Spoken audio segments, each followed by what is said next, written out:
SMS Auto.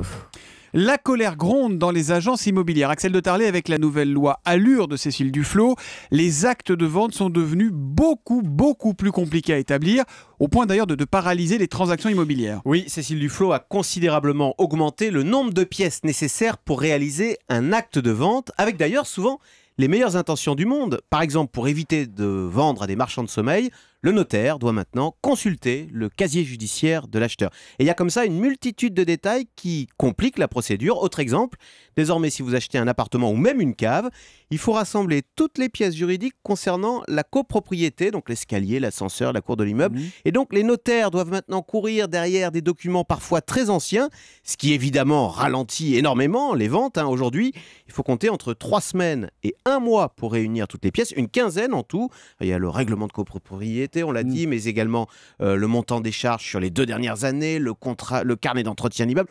Au final, les actes de vente peuvent maintenant peser jusqu'à 1 kilo. Mais dites-moi Axel, là, on est quand même bien loin du choc de simplification promis par François Hollande. Oui, c'est plutôt un choc de complexification que vit la France en ce moment, parce que c'est malheureux, il n'y a pas que l'immobilier, ça n'est pas qu'un cas isolé, il y a beaucoup de secteurs en ce moment où on ne le dit pas, mais les procédures ont été énormément alourdies. Par exemple, on a complexifié les stages pour éviter les abus, on a complexifié les contrats courts qui seront maintenant interdits, sauf dérogation. Donc vous voyez, c'est plus compliqué. Mais le pire du pire qui se prépare, c'est l'enfer kafkaïen qui doit arriver l'année prochaine, c'est le compte pénibilité. Théoriquement, à partir du 1er janvier, dans la moindre PME, tout patron va devoir en permanence noter sur un carnet, minute par minute, tous les actes pénibles réalisés par ses salariés. Au jour le jour. Voilà, mais oui, il faut. Alors, on ne sait pas justement, c'est tellement horrible qu'ils sont en train de se dire, mais c'est pas possible, on va pas pouvoir faire ça.